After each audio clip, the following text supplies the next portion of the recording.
Bienvenidos amigas a este avance de último minuto. Nos vamos a enlazar con la televisión de Ecuador, precisamente TV Ecuador, donde el presidente Rafael Correa realiza un balance, mejor dicho, de los 8 años de su gobierno, proceso conocido como la Revolución Ciudadana. Escuchemos el sonido de la televisora ecuatoriana. Fácil, en la memoria es frágil. Recuerden que este país estaba todo hecho para que nada cambie. Por ejemplo, yo era economista, la gente tenía gran expectativa en manejo económico, pero tenemos un Banco Central autónomo. La principal política monetaria, crediticia financiera, no la manejaba el presidente, la manejaban unos burócratas que obedecían al Fondo Monetario, porque el Fondo Monetario se tenía un piso gratis en el Banco Central y como ministro de Economía una vez le pedí una oficina para ni sé qué programa y me la arrendaron. Entonces, uno entraba el 15 de enero, mire ya los niveles a los que se dio con el neoliberalismo, con los Osvaldo Hurtado, porque esa fue la constitución de Sangolquín, ¿no? Estos supuestos tecnócratas. Recuerden que la posición del gobierno era el 10 de agosto normalmente, se la cambió el 15 de enero, ¿sabe para qué? Para que coincida con el año fiscal, porque el presupuesto se tenía que presentar el 30 de enero a la Asamblea. Pero si usted llega el 15 de enero, ¿en qué rato pues prepara un presupuesto? Además no teníamos un solo legislador, recuerden que no llegamos sin ningún legislador, nosotros deliberadamente dijimos, la Revolución al Pueblo Ecuatoriano, no creemos en este Congreso, vamos a una Asamblea Constituyente, no presentamos candidatos a legisladores. Entonces yo llegué a administrar un país, ¿no?, con el presupuesto que mejor el gobierno anterior, no en función de nuestras propuestas de campaña. Y así se lograba que todo gobierno fracase, que se dejaste rápidamente. Entonces recuerden que en el año 2007 tuve que gobernar con decreto de emergencia para poder movilizar recursos de un sector a otro. ¿Y eso fue el año más como difícil? 6, 7, uno de los años, ¿no? Recuerden el 2008, si la memoria no me falla, tuvimos inundaciones al inicio del año, medio país inundado, tuvimos bombardeo de Angostura, ¿no? Y toda esa campaña de desprestigio tuvimos, y recuerden lo que ha dicho el ex comandante González, que sí tenían un acuerdo con el grupo militar de Estados Unidos y que el coordinador era el jefe de inteligencia, Pazmiño. Eso es gravísimo. Así se manejaba el país. Y que ellos nos daban lanchas, equipo de comunicación, y nosotros damos información. Claro, información sobre la narcoguerrilla, como ellos le llaman, o información sobre el gobierno y toda la... Estamos infiltrados por todos lados. Recuerde que al final de ese año 2008, si mal no recuerdo, fue lo contrario. Sequía y apagones. Cuando ya Mazar entraba a funcionar 4 meses después. 2009, crisis internacional, desplome de los precios del petróleo. 2010, 30S. O sea, hemos tenido muchísimos... A través de estos 8 años, muchísimas crisis, problemas, obstáculos, pero gracias a Dios aquí estamos. Presidente, ya que mencionó el 30S, acaban de salir a la luz las declaraciones y el libro del general González. ¿Qué opinión le merece? Que el 30S no dice nada nuevo, todo era conocido. Ahora que, con todo respeto, el comandante González no maneje muy bien el idioma, ¿no? Y que no sepa que retención forzada es la definición de secuestro, ya que debo hacer. En verdad el que no maneja el idioma es Oquendo, porque él lo induce a ese error y el otro se va a llevar. Presidente, perdón que interrumpa ahí. El general González dice que habló con usted, que Javier Ponce le pasó el teléfono y que ahí usted le pidió que le rescataran. Pero por supuesto que el presidente estaba capturado y estaban los francotiradores posicionándose. ¿Qué hablaron ahí? ¿De qué hablaron? Bueno, no recuerdo en detalle, ¿no? Pero hablé con varias personas, con mi jefe de seguridad, etcétera. Y bueno, la idea era rescatar al presidente para los que organizaron todo el operativo. Le pregunto esto porque González en el libro de él, en esa parte, alude a que la conversación llevaba o proponía el rescate y que las Fuerzas Armadas no cumplieron su disposición. Pero por supuesto, si el presidente estaba retenido, secuestrado, entonces hacen diferentes retenidos secuestrados. Por favor, lean, por aquí les trae, me tomé la molestia. Me busqué mi maletín, que yo lo imprimí, porque me dio tanta risa eso, con todo respeto.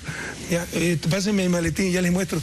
Primera, hay 5 excepciones de palabra secuestrada. Primerita, retención forzosa contra voluntad de cambio de dinero u otras cosas. Sinónimo. Entonces a mí me tenían retenido en el hospital policial hasta que firmara la derogatoria de esa ley. Pero aquí está, por si acaso, para una lección de idioma español, ¿no? Secuestrar, este es RAE, ¿no? Real Academia Española. Retener indebidamente a una persona para exigir dinero por su rescate o para otros fines. Y con su mala fe de siempre, Oquendo, ¿no? Pero, comandante González, general González, el presidente estuvo retenido o secuestrado. Comuníquenle que es lo mismo, ¿no? Da hasta vergüenza ajena. Lo que dice también el general González es que, de acuerdo a lo que él tiene, yo creo que se han portado muy objetivos el general González, lo han tratado de manipular, pero que no hubo intento de golpe de Estado. Él está pensando en el golpe de Estado tradicional, ¿no? Los militares tomándose el poder, ya con unos encargados. pero claramente pues, hubo un intento de desestabilización. Si él mismo reconoce que se quiso matar al presidente, vino una misión de la ONU que ratificó que ha habido un intento de desestabilización, o sea, no es el golpe de Estado tradicional que es al que se refiere. Entonces yo creo que ha sido muy positiva las declaraciones del general González, testigo de primera línea de lo que sucedió el 30S, porque lo que sí dice es que el presidente se lo retuvo forzosamente, se lo quiso matar, hubo francotiradores, etc. Entonces vamos a ver pues qué dicen ahora. También pásame por favor que lo tenía por ahí. ¿Qué dicen ahora los periodistas de su colega mentiroso? Pues Emilio Palacio, que decía que yo fui el que ordené disparar a mansalva, que todo fue un show, etc. Y tanto farsante, ¿ya?, que ha tratado de tergiversar todo lo que ocurrió aquel día, cuando lo está ratificando el general González. Aquí lo tengo, acá está, sí. Míralo cómo acaba. ¿Se acuerda por el que yo demandé a Palacio, que fue la gran víctima, la Madre Teresa de Calcuta, etcétera? No a las mentiras, y acá diciendo, el dictador debería recordar, por último, y esto es muy importante, que con el indulto en el futuro un nuevo presidente, quizá enemigo suyo, podría llevarlo ante una corte penal por haber ordenado fuego a discreción y sin previo aviso contra hospitales civiles, gente inocente. Y a González lo que ha dicho es que llevaron fuerzas con armas no letales, los recibieron a balas por todos lados, ¿no?, que no hubo ningún delito de lesa humanidad, que ellos fueron los atacados, etcétera. Y esto era lo que decían, quién ordenó disparar. Vamos a ver, pues, si algún periodista honesto dice, se ha ratificado una vez más que este es un gran mentiroso, un psicópata. Presidente, entonces, usted considera dos cosas aquí. La una, ¿por qué el general González sale a hablar de este tipo de cosas en este sentido? Y la segunda, ¿usted cree que el tema del 30 de septiembre debe cerrarse, debe pasarse la página? A ver, sobre el 30 de septiembre, tú lo que has dicho es correcto.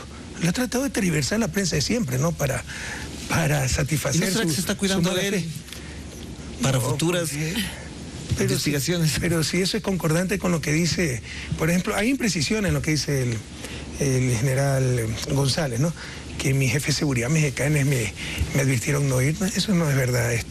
Nosotros no sabíamos que era una sublevación, creíamos que era un paro porque no sabían, no tenían información adecuada sobre la ley orgánica. Fíjese lo que dice el general González, muy importante, ¿no? Y la ley era buena, no se perdían beneficios. Estábamos informando a las tropas, pero había toda una campaña de desinformación. ¿Quiénes informaban? Los medios, los opositores. Entonces eso pues que saquen en titular. Se ratifica todo lo que siempre sostuvimos. Javier Ponce dice que fueron los grupos o asociaciones de militares en servicio pasivo los que también trabajaron. Hay un gran servicio de inteligencia activo, ¿no?, para generar rumores con pasquines, con mail, etcétera, y permanentemente tratar de desestabilizar al gobierno, o que un soldado exacerbado le meta un tiro al presidente porque cree que se va a quedar sin jubilación, que sus hijos no van a tener que comer. Es permanente eso. Pero no solo eran esos grupos donde estaban gente de sociedad patriótica, etcétera. También eran los medios de comunicación, los periodistas que hoy no entienden la diferencia, que retención forzosa es exactamente lo mismo que secuestro. A nivel de léxico y a nivel de legal, porque el Código Penal tiene la misma definición. Los opositores de siempre, ¿ya? Entonces yo creo que a nivel de 30S, José le ha dicho lo correcto, se lo ha tratado de manipular. ¿En qué no concordamos? ¿En qué no estamos de acuerdo? En su visión de las Fuerzas Armadas, que prácticamente, quieren un presidente para ellos solos, ¿no?, y que el presidente no le da importancia a las Fuerzas Armadas, y que desconocemos defensa. Tal vez lo último es verdad. ¿Y por qué el presidente tiene que conocer defensa? Seguramente no conoce economía, entonces si alguna vez quiere lanzarse candidato no va a poder hacer porque no conoce economía. O sea, hay que cambiar esa visión. Además, que si los civiles no sabemos de defensa, y es verdad eso, cuesta mucho. Nosotros fuimos el primer gobierno que dejó de tener como ministro de defensa a ex militares, pusimos civiles, lo cual fue un acierto. ¿Por qué? Porque si un ex militar le dice a usted que las tropas necesitan más fusiles, usted se pone a dudar, ¿no? Si se lo dice alguien de confianza suyo, civil, sabe que es cierto. Y enseguida se atienden esas cosas. La gente está muy contenta con los ministros de defensa civil. Pero es verdad. Ya, era muy difícil encontrar civiles que supieran de defensa. Pero ¿quiénes eran los responsables de que los civiles sepan defensa, seguridad? Las Fuerzas Armadas, pues. Y siempre han sido un círculo muy cerrado por parte de ciertos oficiales antiguos que nunca permitieron, ¿ya?, nunca capacitaron, etcétera. O sea, todos los cursos son para ellos mismos. Y nunca los civiles han tenido. Ellos manejaban el Instituto Alto de Estudios Nacionales. ¿Por qué nunca prepararon civiles en defensa? Entonces, eso es verdad, pero es responsabilidad de las propias Fuerzas Armadas. Pero sobre lo otro, que le queremos restar importancia a las Fuerzas Armadas. ¿Por qué? ¿Por qué? Sin embargo, el discurso también es caduco, anacrónico. Yo escucho por ahí otro, general Molina, que siempre sale hablando, que le quiere restar importancia a las Fuerzas Armadas. no entiendo por qué quisiera restarle importancia a las Fuerzas Armadas. Pero si eso fuera cierto, ¿qué discurso más caduco, pues anacrónico? En el Ecuador del siglo XXI, nadie debe buscar ser importantes, sino ser útiles, soldados de la patria. Acaben con esos discursos anacrónicos. Estamos en una patria nueva. Pero además es mentira, pues, todo eso. O a no ser que, entonces, pónganse de acuerdo, pues, ¿quién está mintiendo? Aquí está. Dicen que no hemos atendido a las Fuerzas Armadas, que estaban desvalidas, etc. Y por otro lado, Ecuador encabeza el ranking de gasto militar en América del Sur. Con esto nos empapelaron hace poco. Aquí está. Fíjense. Aquí. Esta es una publicación de Infobae, tal vez no la conozcan mucho. Es de 2013, diciembre de 2013. ¿Ya? Pero aquí está la hora. Usted sabe cómo miente siempre la hora, trata de criticar todo el gobierno para hacernos daño. Ecuador encabeza gasto militar en Sudamérica, según informe. ¿Cómo puede ser que no le hemos dado importancia a las Fuerzas Armadas? Esto es más claro que el agua. Es absolutamente inconsistente. La evolución del gasto militar, ¿no? Se ha duplicado con respecto al 2006 el gasto militar. Los sueldos, por aquí tengo, o sea, tienes, caramba, tengo tantos papeles aquí. La mesa es muy chica. ¿Ya? Acá están.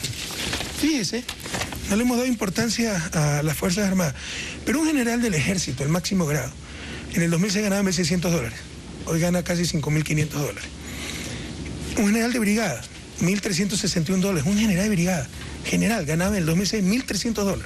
1.361. Hoy gana $4.700. El soldado, en el 2006, ganaba $118. Hoy gana $933. Pero como el presidente seguramente no está en todos los desfiles a los que los invita, en todos los desayunos que invita, no le damos importancia a las Fuerzas Armadas. Ojalá, sobre todo, los oficiales jóvenes, los soldados, superen lo más rápidamente posible esa mentalidad, perdóneme, retrógrada. No hay que buscar ser importantes, hay que buscar ser útiles. Y el presidente es para todo el país. Y el adecuado interlocutor entre poder político y Fuerzas Armadas es el ministro de Defensa. Pero él dice que no quiere que esté el ministro de Defensa, sino el presidente. Y por si acaso, se quiere satanizar también una frase del general González, y el poder político controla a las Fuerzas Armadas. Eso se llama Estado de Derecho, pues. Por supuesto que las Fuerzas Armadas deben estar subordinadas al poder civil, político, legítimamente elegido. Es lo que dice después de que no teníamos capacidad de administración, etc. Pero le dan la vuelta, ¿no? Que se ha politizado las Fuerzas Armadas. No, es correcto. El poder político en todo Estado de Derecho, en todo Estado democrático, constitucional, debe controlar las Fuerzas Armadas. Eso se llama, insisto, Estado de Derecho. Presidente, Hernán, enseguida te doy la palabra, pero para aprovechar las declaraciones del general González y cambiar el rumbo de la conversación, porque tenemos muchos otros temas que también tenemos que tratar esta noche. Él habla del entonces ministro de Defensa Javier Ponce y lo califica como un buen ministro que actuó apropiadamente en ese 30 de septiembre. Usted es muy exigente con su equipo de trabajo y en 8 años ha tenido que calificar una y otra vez la gestión de cada uno de sus ministros. ¿Qué espera de ellos en estos años que vienen ahora al gobierno? Bueno, que sigan con ese patriotismo, esa capacidad de entrega total, trabajando no antes jornadas, 14 y 16 horas, fines de semana, etcétera, por la patria nueva. Un detalle adicional, aquí he presentado cifras hasta el 2013. Entonces tal vez el general González dice, en el 2007 no nos atendieron. Oiga, cuando usted encuentra un país, hasta con las lámparas quemadas de los quirófanos, sin escuelas, sin nada, ¿cuál es la prioridad? ¿Tanques o colegios? ¿Balas o carreteros? Por supuesto que había que prioridad. Ahora, las prioridades cambiaron dramáticamente después del bombardeo de angostura de este señor Uribe, ¿no? Totalmente traicionero, desleal. Y ahí sí tuvimos pues que invertir, destinar mucho más recursos, los escasos que teníamos, para defensa. Pero el primer año, cuando encontró un país destrozado, ¿usted qué se pone? ¿A comprar armamento o a construir carretera? Entonces, por favor, debemos colocarnos en el contexto histórico en que estábamos. Presidente, el cambio de la matriz productiva está dentro de todas esas... Pero perdóname, los sueldos se elevaron desde el inicio, porque para nosotros siempre prioridad ha sido el ser humano, los sueldos de la policía, Fuerzas Armadas, etc. Bueno, el cambio de la matriz productiva es una de las tareas que usted ha encomendado a cada uno de los ministros en su rubro. Algunos lo califican como una utopía o como una meta a muy largo plazo. Ahora, con la baja de los precios del petróleo, es más importante que nunca. Sí, Y estábamos trabajando en eso, pero como usted bien lo ha dicho, eso no es que se decreta, se logra de noche a mañana, son largos procesos, son cambios estructurales, pero ya vamos a cosechar pues lo que hemos sembrado todos estos años.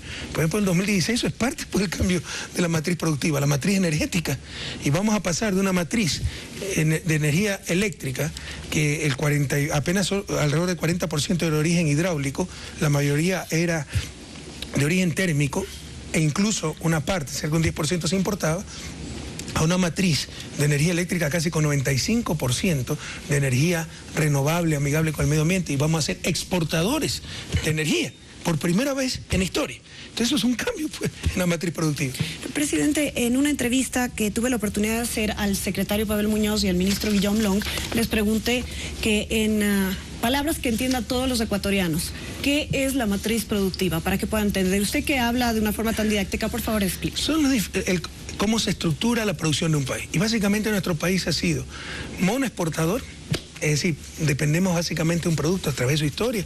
Primero balsa, después cacao, después banano, ahora petróleo, ¿no? Y normalmente mono agroexportador. Solo en la época petrolera ya producimos un hidrocarburo, ¿no? Entonces eso nos hace muy vulnerables, no permite el desarrollo de otros sectores de la economía. Entonces diversificar significa hacer la matriz productiva, hacer nuevas cosas y mejores cosas. Y las mismas, ¿ya? Pero también de mejor manera. Por ejemplo, turismo. Siempre hemos tenido el sector turismo, pero ahora cómo está creciendo el sector turismo y cómo se está posicionando el país a nivel mundial. Hernán, por favor. En esa misma línea, señor presidente, tengo algunas inquietudes que le quiero transmitir. La relación Estado-mercado en este contexto de esta transformación económica que usted está señalando. El Estado ecuatoriano evidentemente ha crecido en los últimos años. Ha crecido, diría yo, en fondo y en forma. Es decir, es un Estado que era hacia finales de los 90 comprimido, reducido. Hoy ha crecido, se ha expandido. Sus áreas de acción han crecido también. Tiene una injerencia directa sobre la economía.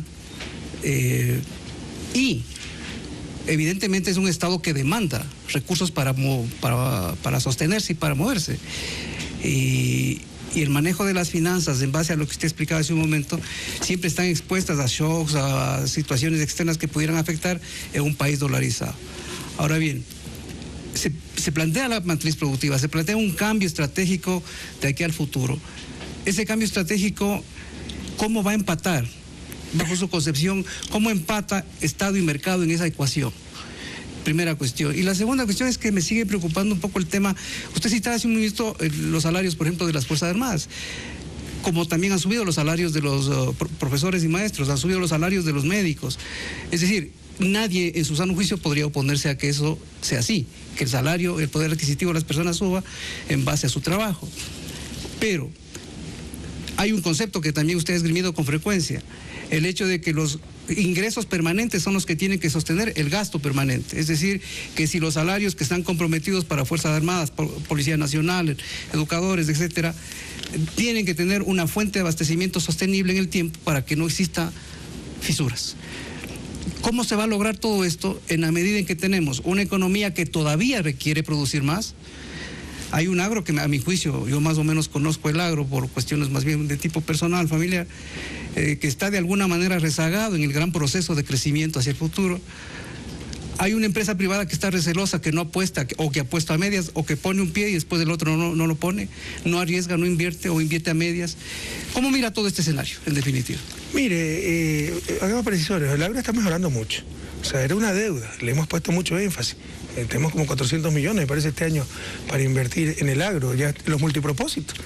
Ya van a estar los 5 que nos faltan, ya estuvo uno, Trongón San Vicente, listo este año. Esto va a permitir triplicar productividad agrícola en ciertos sectores. O sea, estas cosas ya no son tan correctas, ¿no? Ya están cambiando. Pero usted dijo algo muy importante, ¿cómo vamos a mantener los salarios? Nuestros servidores públicos, y cuidado, el servidor público no es solo el burócrata que está en un escritorio, que también está haciendo un trabajo. Es el soldado, es el policía, es el médico, es el maestro, ¿no? Entonces, son de los mejores pagados de la región, tiene razón. Esa es nuestra razón de ser, el ser humano.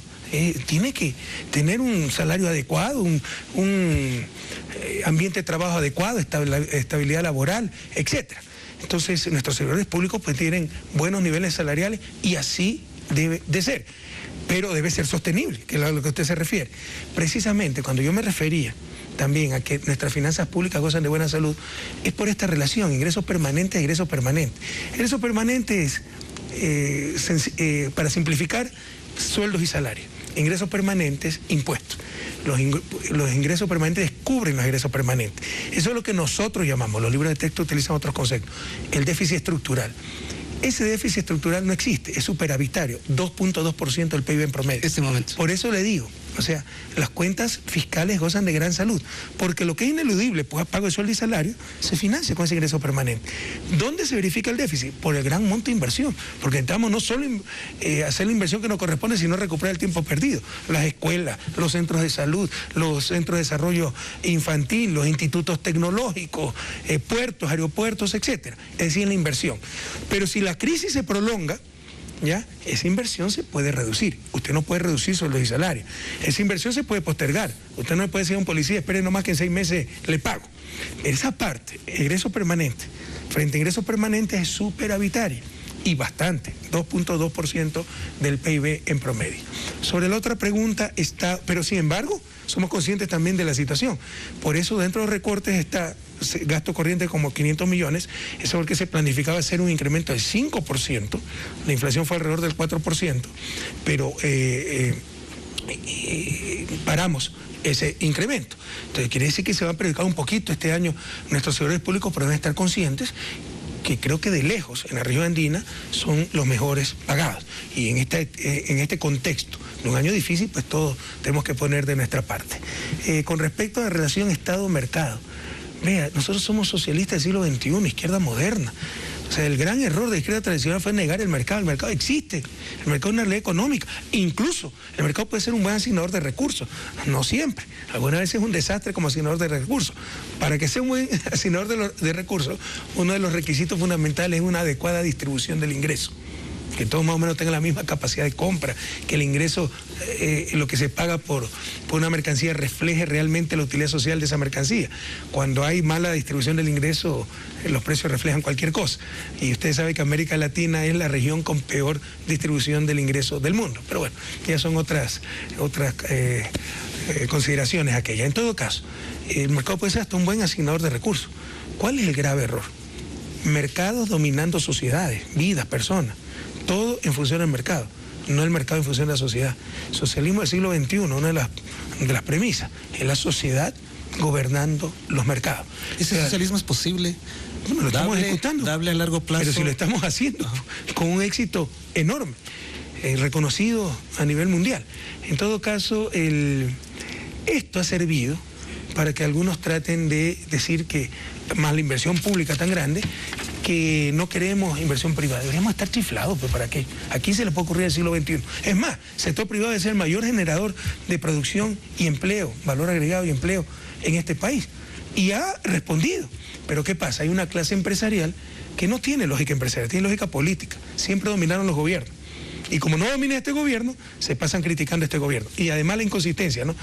Que Correa dictador, que no hay Estado de Derecho, no hay separación de funciones, que todo es corrupto, que el sistema de justicia no funciona, etc. Y después en las entrevistas con cara y circunstancias, y no viene inversión extranjera. Y con todo lo que dicen, pues que va a venir. En verdad sí ha venido, pero es solo para evidenciar la contradicción de esta gente. Entonces nos necesitamos mutuamente. O sea, para que el mercado funcione, el Estado debe funcionar y viceversa, ¿no? Para que el Estado funcione, el mercado debe funcionar para generar bienes, servicios, pagar impuestos, etcétera, y lograr la prosperidad común. Y ahí no piensa un poco en lo que pasó en el Ecuador, que la gente ha comenzado a consumir más, hay una especie de exceso de consumismo, que la gente comienza a pensar más en cosas suntuarias que en cosas fundamentales de la vida. Bueno, esas ya son opciones individuales. En principio, el Estado no debería meterse en esa cosa. ¿Por qué en principio? Porque tampoco podemos permitir que por consumir esas cosas suntuarias colapse el país, ¿no? Cuando se importan 100 millones en perfumes, en chocolates, finos, todo eso es como botar por la ventana nuestro petróleo. Entonces, el Estado tiene el derecho y hasta el deber, por ejemplo, de poner aranceles, impuestos a consumos especiales para no desperdiciar nuestros recursos en esos bienes suntuarios. Pero en principio, pues la gente es la que elige qué consumir. Lo cual no significa que no coincida con usted que es un problema, ¿no? encuentro una paradoja, no diría contradicción, pero sí una cuestión paradójica, señor presidente, que en los 8 años que llevamos de gobierno, en general, la economía privada ha crecido bastante, ¿sí? En general. Prácticamente todas las ramas de la producción no podrían quejarse, digamos. Empezando por los bancos. Construcción, financieros, etcétera. Entonces digo, la aparente contradicción o la paradoja es que estos grupos, que en general vistos globalmente han ganado mucho dinero estos últimos 7, 8 años, lo han hecho sobre la base de un concepto que usted esgrime ahora un poco más claramente, de lo que se llama el socialismo del siglo XXI, en donde el Estado pasa a ser el eje articulador de toda esta nueva economía. Entonces digo, ¿cómo lee usted esta contradicción aparente, al menos? ¿Pero qué contradicción? Que nos critican y les va a recontraer. Exactamente, porque además son sectores que sistemáticamente manejan un discurso de que son afectados por la política económica del gobierno o por la política del gobierno. Y están mejor que nunca. Entonces... hablaron de los 3 garrotazos ahora. Es que ese es el negocio de ciertos empresarios.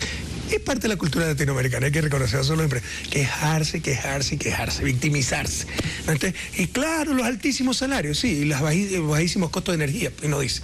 Y toda la inversión para carretera, aquí beneficia la buena carretera.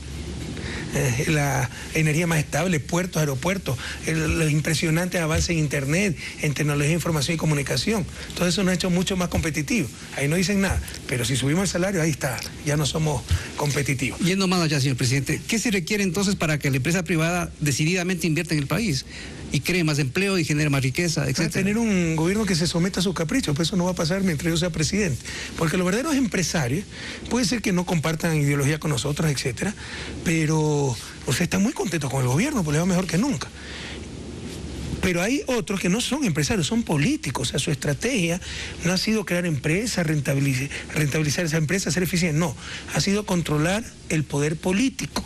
Y así nos han dominado y han sido prósperos toda la vida y prósperos sus descendientes, sus ascendientes, etc. Entonces ya no dominan al gobierno. Ya no es la lógica empresarial, es la lógica del poder y que les ha dado resultados. ¿Ya? O sea, así nos han dominado, así ha sido lo más próspero. Entonces, los que tienen la lógica empresarial están muy contentos con la política económica. Hemos aprendido que haciendo vivir bien al resto, pagando bien a los trabajadores, pagando los impuestos, etc., vivimos bien todos. ¿Ya? Pero esos son los verdaderos empresarios. Pero hay otros que se llaman empresarios que son políticos nada más y les duele que ya no controlan al gobierno, eso es todo. 2 consideraciones sobre lo que decía, la evaluación que hacía de los 8 años, los años más duros, más difíciles. ¿No fueron para usted dolorosas, difíciles, complejas, quizás de una decisión complicada, lo del Yasuní y lo del acuerdo con Europa? Bueno, yo lo dije, lo del Yasuní, ¿no? Es una de las decisiones más duras de mi gobierno, pero ineludible, pues tampoco podemos permitir, yo no puedo permitir que mi pueblo sea tonto útil pues de los contaminadores globales. Nosotros muriéndonos de hambre y no toquemos el petróleo, conservemos intacto el Yasuní, y ustedes sigan contaminados nomás que nosotros les purificamos el aire y nosotros ponemos los muertos, ¿no? O sea, busquen otro presidente. ¿Para usted fue difícil? Ya, por si acaso, insisto, se va a afectar menos del 1 por 1000 del Yasuní, también hay que ver costo-beneficio. No, siempre la postura técnica en la que yo mantuve, por ahí hubo algunas equivocaciones en el discurso, lo que yo mantuve es que era emisiones netas evitadas, compensen por las emisiones, porque sabíamos que si se explotaba el Yasuní, el impacto iba a ser muy pequeño. O sea, no era la protección de Yasuní en sí mismo, los grupos no contactados, sino el grave problema era las emisiones de ese petróleo que es crudo pesado, las emisiones que se iban a lanzar a la atmósfera. Y la Unión Europea, o sea, si yo lo he dicho también, si no estuviera obligado por las circunstancias, nunca hubiera negociado ese acuerdo comercial, pero debemos ser pragmáticos, pues realistas, no vivir de acuerdo a nuestras vanidades, para que digan que yo soy el purista ideológico, qué consistente, qué militante de izquierda. Miren cómo no se desvía 1 centímetro del renglón y hacer colapsar el país, pero cuánta coherencia, cuánta consistencia ideológica, puras vanidades. Usted tiene que ser muy pragmático en función del bienestar de su gente, de su pueblo, de su país, ¿no? Y teníamos pues un contexto terrible. Se nos acababan las preferencias arancelarias con Europa, nuestro principal mercado no petrolero, en diciembre. Colombia, Perú, con economías muy similares a nuestra, con productos muy similares a las nuestras, ya habían firmado pues, un acuerdo comercial y tenían mucho menos aranceles. Entonces esto nos hubiera costado, nos decían los estudios, unos 400 millones anuales, que sí hubiera ocasionado un grave daño al sector productivo y al país en general. Caballeros, tenemos que hacer una pausa. Hemos tratado ya varios temas, todavía quedan bastantes en la mesa, así que hacemos una pausa de 1 minuto y enseguida regresamos con ustedes. Estamos entrevistando al presidente Rafael Correa. Muy bien, estamos compartiendo con ustedes imágenes de la televisión ecuatoriana donde el presidente Rafael Correa brinda un balance de los 8 años de su gobierno, un proceso conocido como la Revolución Ciudadana. El mandatario ecuatoriano afirmó, entre otras cosas, que empezó gobernando con presupuesto elaborado por el gobierno anterior que no contemplaba la realidad del país y que en estos 8 años han habido muchas crisis que han sido superadas. Y acá estamos, dijo el mandatario. Se refirió también al intento de golpe que sufrió el 30 de septiembre de 2010, derivado de una protesta policial. En ese sentido aseguró que estuvo retenido de manera forzada y bien se puede decir que estuvo secuestrado el presidente y hubo francotiradores, para concluir que fue un intento de golpe de Estado que contó con la complicidad de los grandes medios de comunicación. Entre otros aspectos también tocó el tema de la seguridad del país, pues, quedándonos en el tema. Afirmó que en la actualidad se ha duplicado el gasto militar respecto al año 2006, pero en el primer año de la gestión las prioridades eran otras, aunque siempre se atendieron los sueldos tanto de policías como de militares. Ahora sí, en lo económico, explicó por ejemplo por qué y en qué manera plantean desde el gobierno la necesidad de diversificar la matriz productiva. Por primera vez seremos exportadores de energía, dijo, y Ecuador empezará a abandonar el esquema de país exclusivamente agroexportador. También aseguró Rafael Correa, excelente economista, recordemos que la economía ecuatoriana goza de buena salud ya que no tiene déficit estructurales, los ingresos del Estado cubren los gastos del Estado y dijo de manera muy didáctica, pues existe un superávit del 2,2% del Producto Interno Bruto del país. Esto permitirá que los empleados estatales mantengan los sueldos más altos de la región. Ese siempre ha sido un objetivo de nuestro gobierno, dijo. El socialismo del siglo XXI al que adhiere el presidente ecuatoriano, recordemos que prioriza, dice, el bienestar de la gente y doblega al mercado en función de ese objetivo con el instrumento adecuado para ello, que es el Estado. Un breve resumen de los aspectos resaltantes, por demás extensos y muy jugosos, muy fructíferos, que brinda siempre de manera muy pedagógica el presidente de la República del Ecuador. Cerramos así este avance informativo recordando 8 años de la Revolución Ciudadana en Ecuador. 15 de enero de 2007 asumió el presidente Rafael Correa por primera vez.